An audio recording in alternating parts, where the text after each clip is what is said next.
बहादुर शाह की राजपूत नीति और उसका मुगल साम्राज्य पर प्रभाव। 3 मार्च 1707 ईस्वी के दिन औरंगजेब की मृत्यु हुई और उसके बाद से ही भारत में मुगल सत्ता चरमराने लगी, मुगल प्रशासन डगमगाने लगा। यद्यपि साम्राज्य के पतन के जो चिन्ह थे वो औरंगजेब के शासनकाल के जीवन काल में ही प्रकट हो गए थे, लेकिन उसके जीते जी साम्राज्य का विघटन नहीं हो सका। विघटन की प्रक्रिया जरूर अवश्य प्रारंभ हो गई थी, लेकिन वो बड़ी सुप्त रूप में थी। जागृत रूप में यह विघटन की प्रक्रिया हमें बहादुर शाह के समय देखने को मिलती है, लेकिन उसके मरते ही चारों ओर विघटनकारी प्रवृत्तियां एकदम प्रबल हो गई थी। इसी समय गद्दी के लिए औरंगजेब के पुत्रों में भी संघर्ष प्रारंभ हो गया। औरंगजेब के कुल 5 बेटे थे, सुल्तान मुहम्मद, मुअज्जम, आजम, अकबर और कामबख्श। इनमें से सुल्तान मुहम्मद और अकबर की मृत्यु तो औरंगजेब के जीवन काल में ही हो चुकी थी, अतः गद्दी के दावेदार मुअज्जम, आजम और कामबख्श ही थे। ये तीनों ही क्रमशः काबुल, गुजरात और बीजापुर के सूबेदार थे। अपने पिता के मरते ही इन तीनों ने राजगद्दी के लिए युद्ध आरंभ हो गया, जिसमें मुअज्जम को सफलता मिली और वो बहादुर शाह की उपाधि धारण करके सम्राट बना। बहादुर शाह अर्थात मुअज्जम की जो राजपूत नीति थी उसके बारे में चर्चा करेंगे। औरंगजेब की जो राजपूत नीति, मेवाड़ का राणा और अजित सिंह दोनों असंतुष्ट थे। औरंगजेब की कट्टरतापूर्ण नीति के कारण हम देखते हैं कि मेवाड़ के राणा पूर्णतया नाराज हो चुके थे और अजित सिंह को धर्म परिवर्तन के नाम पर जो संघर्ष करना पड़ा था दुर्गादास को, उससे हम देखते हैं कि जोधपुर भी नाराज हो चुका था। इस समय मालवा का नायब सूबेदार जयपुर का राजा जयसिंह भी उच्च मनसब तथा पद पर न मिलने के कारण अप्रसन्न था। आजम ने आगरा अभियान के समय अजीत सिंह और जयसिंह को प्रसन्न करने एवं अपनी ओर मिलाने का प्रयास किया था। मालवा पहुंचकर उसने शाही फरमान द्वारा अजीत सिंह को महाराजा और जयसिंह को मिर्जा राजा सवाई की उपाधि दी। 7-7 हजार की मनसब प्रदान भी किया गया। क्रमशः गुजरात और मालवा का सूबेदार भी उन्हें नियुक्त किया। अपने वजीर जुल्फिकार खां की मंत्रणा से आजम ने औरंगजेब की राजपूत नीति को पूर्ण तिलांजलि देकर राजपूतों की और भी रियायतें देने का वादा किया, जिनकी वे कल्पना भी नहीं कर सकते थे। यदि आजम सिंहासन के युद्ध में विजयी होता तो राजपूत राजा मुगल साम्राज्य में फिर से अपनी पुरानी प्रतिष्ठा और प्रभाव को स्थापित कर सकते थे। लेकिन आजम विजयी नहीं हुआ और मुअज्जम के विजयी होने के कारण से राजपूत नीति एक अलग तरह की देखने को मिलती है। जयपुर नरेश के प्रति बहादुर शाह का दृष्टिकोण। जयपुर नरेश जयसिंह से बहादुर शाह असंतुष्ट था। जयसिंह का छोटा भाई विजय सिंह काबुल में शाह आलम के साथ नियुक्त था। उसने गृह युद्ध में बहादुर शाह आलम का साथ दिया था। यद्यपि जयसिंह को आजम ने ऊंची मनसब आदि प्रदान कर दी थी, किंतु लड़ाई के समय जयसिंह ने आजम का साथ छोड़ दिया और सिर पर दुशाला लपेटकर बहादुर शाह की सेना में प्रविष्ट हो गया। ऐसा प्रतीत होता है कि बहादुर शाह आम्बेर की गद्दी विजय सिंह को देने का निश्चय कर चुका था, अतः उसने जयसिंह को नगर कोर्ट में नियुक्त किया और आम्बेर को खालसा करने का निश्चय किया। इस तरह हम देखते हैं कि ये जो नीति थी ये निश्चित रूप से जयसिंह को अप्रसन्न करने वाली थी। अजीत सिंह और जोधपुर बहादुर शाह की संदेहपूर्ण और दुलमुल नीति के कारण राजपूतों को संतुष्टि नहीं थी। अजीत सिंह ने गृह युद्ध का लाभ उठाकर जोधपुर से शाही फौजदार मीराब खान को निकाल दिया था और शहर पर अपना अधिकार कर अपना शासन स्थापित कर लिया था। बहादुर शाह के गद्दी पर बैठते समय न तो अजीत सिंह स्वयं दरबार में उपस्थित हुआ और न ही बधाई स्वरूप कोई भेंट भी भेजी गई। खाफी खां के अनुसार जोधपुर पर अधिकार करने के पश्चात उसने मुसलमानों का दमन किया, उनकी नमाज पर पाबंदी लगाई तथा मस्जिदों के स्थान पर मंदिरों का निर्माण किया। अजीत सिंह ने जोधपुर पर आधिपत्य करने के बाद बीकानेर पर भी चढ़ाई की और वहां अपना अधिकार स्थापित कर लिया। तत्कालीन अखबारात से ज्ञात होता है कि इस कार्य में महाराणा उदयपुर का पूरा सहयोग अजीत सिंह को प्राप्त हुआ। बहादुर शाह के अभियान। आमेर पर विजय सिंह को नियुक्त करने तथा जोधपुर से अजीत सिंह को निकालने के लिए बहादुर शाह ने कामबख्श के विरुद्ध दक्षिण अभियान के पूर्व राजपूत राजाओं के विरुद्ध अभियान का निश्चय किया। उसने 10 नवंबर 1707 ईस्वी को आगरा से अपनी सेना सहित राजपूतानी की ओर कूच किया। जयसिंह भी बहादुर शाह के साथ था। भूसावर पहुंचने पर बहादुर शाह ने आदेश दिया कि जयसिंह और विजय सिंह में गद्दी के बारे में विवाद होने के कारण आमेर को खालसा कर लिया जाए। बादशाह 20 जनवरी 1708 ईस्वी को आमेर पहुंचा।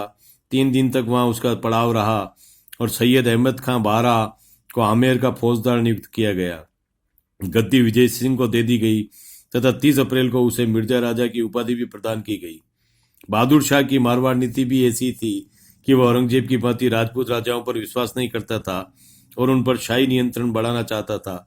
यह नीति अपने आप में असफल सिद्ध हुई। जब औरंगजेब भी राजपूतों पर काबू न पा सका तो बहादुर शाह को भी उसी नीति को आगे बढ़ाने और उसमें सफलता प्राप्त करने की जो कामना थी वह नहीं के बराबर थी, एक आकाश कुसुम की तरह थी।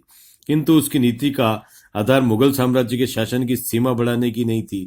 समकालीन लेखक भीमसेन का विचार है कि आमेर को खालसा करने का अभिप्राय था कि बादशाह को अपने अमीरों के लिए अन्य जागीरों की आवश्यकता थी। अतः जागीरों की कमी की समस्या केवल आमेर नगर के ऊपर अधिकार करने से पूरी नहीं हो सकती थी। गृह युद्ध की पृष्ठभूमि में संभव है कि बहादुर शाह पुराने अमीरों तथा राजाओं को पूरी तरह अपने साथ मिलाने के लिए कोशिश करता रहा। उसकी नीति औरंगजेब से भी कठोर और दृढ़ है, किंतु दृढ़ता की नीति अधिक न चल सकी। बहादुर शाह आमेर से आगे बढ़ा। मेवाड़ के राणा अमर सिंह ने उसे उपहार व बधाई भेजी।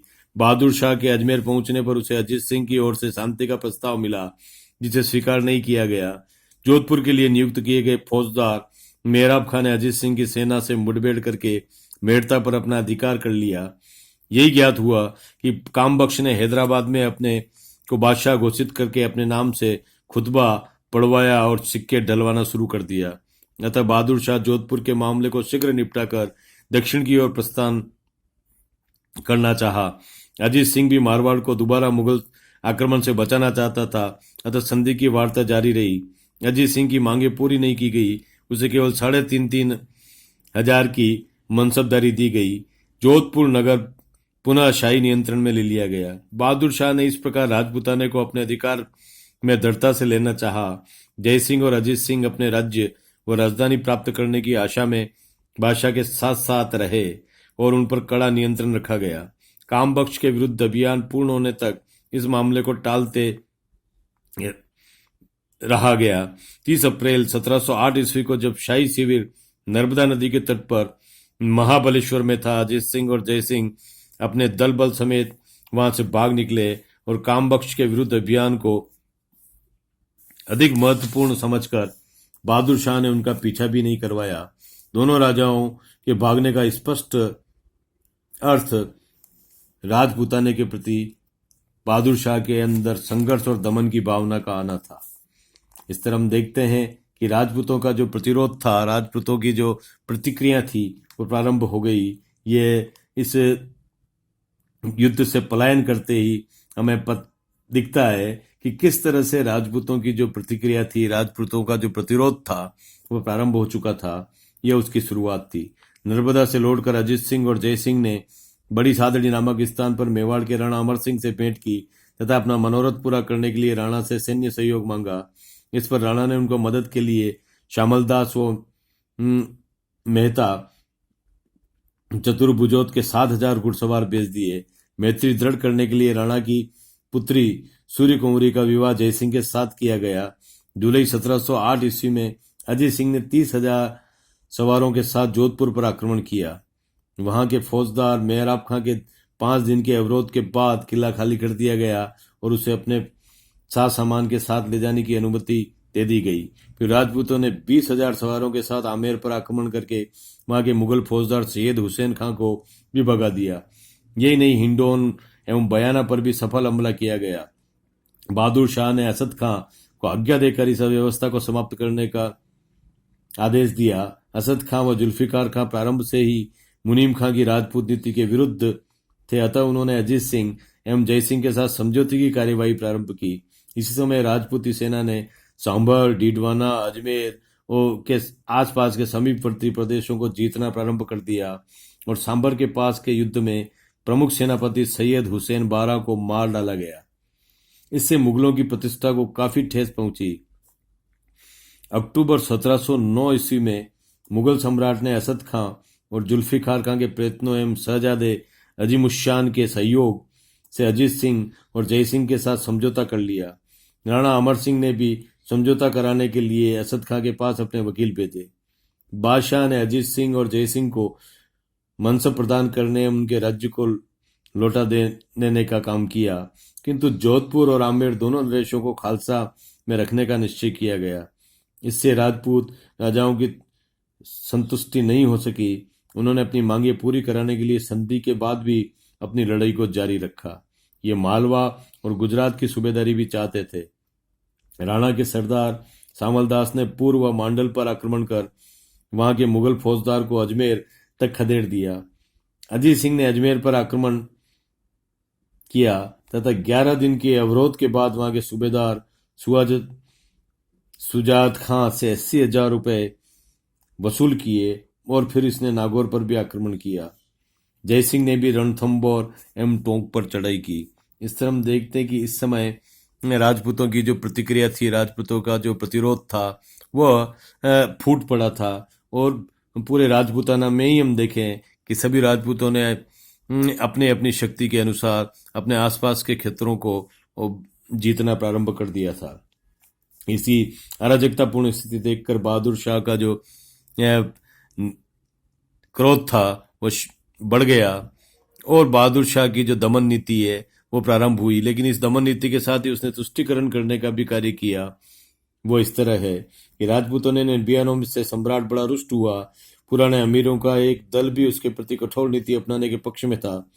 काम बख्श की पराजय के बाद उत्तर भारत में खबर फैली कि बहादुर शाह एक बड़ी सेना लेकर राजपूतों का दमन करने तथा उन्हें दंड देने के लिए उत्तर भारत की ओर लौट रहा है। राजपूत वकील ने बताया कि बादशाह ने घोषणा की कि राजपूत राजाओं का वध किए बिना उसे नींद नहीं आएगी। दिसंबर 1709 ईस्वी के अंत में नर्मदा पार करके सम्राट राजपूताने की ओर बढ़ा। सांबर युद्ध के बाद अजीत सिंह और जय सिंह में मनमुटाव हो गया तथा राजपूत बिना संगठित हुए बिना एकीकरण किए इस संकट का सामना नहीं कर सकते थे। अतः उन्होंने असद खां तथा शाहजादा अजीमुशान को पुनः मध्यस्थ बनाकर समझौते का प्रयास किया। इधर 1708 ईस्वी के अंत में पंजाब में बंदा बहादुर के नेतृत्व में सिखों का विद्रोह प्रारंभ हो गया। उन्होंने मई 1710 ईस्वी में सरहिंद पर विजय प्राप्त कर ली थी। इस संघर्ष में वहां का फौजदार वजीर खां भी मारा गया था। बहादुर शाह ने सिखों का विद्रोह राजपूत राजाओं के विद्रोह से अधिक हानिकारक मान करके उसे दमन करने का प्रयास प्रथम किया, क्योंकि राजपूतों के साथ मुगलों के पुराने संबंध थे और उनके वतन वापस करने के बाद उनसे और विरोध की आशंका नहीं थी। सिखों द्वारा दिल्ली से लाहौर तथा उत्तर पश्चिमी सीमा के मार्ग का अवरोध आर्थिक व रक्षात्मक दृष्टि से खतरनाक साबित हो सकता था। इसके फलस्वरूप राजपूतों के साथ संधि करना ही बहादुर शाह ने बेहतर समझा। उनके वतन जोधपुर आमेर पर उनका अधिकार स्वीकार कर लिया गया।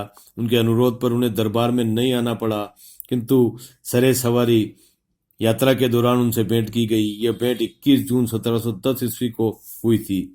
इसके बाद राजपूत राजाओं के इस आश्वासन पर उन्हें 6 महीने की छुट्टी दे दी गई थी कि उसके बाद बादशाह जहां चाहे उन्हें नियुक्त कर दे। राजपूत राजा अपने राज्यों पर पूर्ण अधिकार के साथ साथ मालवा तथा गुजरात जैसे प्रमुख प्रांतों की सूबेदारी भी चाहते थे। अक्टूबर 1711 ईस्वी में बार बार बुलाने पर जय सिंह व अजीत सिंह बादशाह के दरबार में पहुंचे। उन्होंने गुरु बंदा के साथियों को नियंत्रित करने का कार्य सौंपा गया। अन्य आश्वासन पूरे न होते देख इन दोनों ने अपने अपने घर जाने की आज्ञा मांगी। अनुमति मिल गई, किंतु जनवरी 1712 ईस्वी में अपने देश पहुंचने के पूर्व ही बहादुर शाह का देहांत हो गया। बहादुर शाह की राजपूत नीति एक असफल राजपूत नीति मानी जाती है। इसके काल में राजपूतों पर शाही नियंत्रण बढ़ाने से उनका विद्रोह प्रारंभ हो गया और इस शाही नियंत्रण के शिकंजे के कारण राजपूतों ने उनके नियंत्रण से बाहर निकलना ही उचित समझा। परिस्थितियों से मजबूर होकर और दरबार में एक गौरवपूर्ण गुट के दबाव के कारण उसे राजपूत राजाओं की राजधानियां वापस देनी पड़ी, किंतु उसने उन्हें उच्च मनसब तथा पद नहीं दिए। इस प्रकार हम देखते हैं कि बहादुर शाह की एक नीति के कारण मनसबदारी का जो एक मनसबदारी प्रथा जो हम देखते हैं कि अकबर के समय में एक मजबूत स्थिति में थी और उससे राजपूत राजाओं का पूरा सहयोग मिला और इसी मनसबदारी के कारण अकबर ने अपने साम्राज्य को फैलाया था। वहीं हम देखते हैं कि बहादुर शाह के समय में यह मनसबदारी प्रथा जो थी वह तार तार हो चुकी थी। इस प्रकार मुगलों और राजपूतों के बीच की जो खाई थी वह लगातार बढ़ती हुई चली गई। ये खाई समाप्त नहीं हुई। यद्यपि अंत में राजपूतों की सब मांगे स्वीकार कर ली गई थी और सबका दर्जा उदयपुर के राणा के समान मान लिया गया था, तथापि सौहार्दपूर्ण वातावरण नहीं बन पाया और इन संतुष्टिकरण का जो लाभ था उसका लाभ मुगल साम्राज्य को बहादुर शाह के जीते जी नहीं मिल पाया। हालांकि सारी चीजें यथावत कर दी गई थी। अगर यही बहादुर शाह दूरदृष्टि से काम में लेता और इन सारी चीजों को अपने शासनकाल के प्रारंभिक दिनों में ही यथावत कर देता तो निश्चित रूप से उसे सारे राजपूत मनसबदारों का सहयोग प्राप्त होता और उनके साथ शक्ति क्षय करने में उसका समय जाया नहीं होता। लेकिन बहादुर शाह की जो ये नीति थी, राजपूत नीति, असफल सिद्ध हुई। इसी कारण से राजपूत नीति के अंतर्गत बहादुर शाह की इस नीति को असफल माना जाता है। धन्यवाद।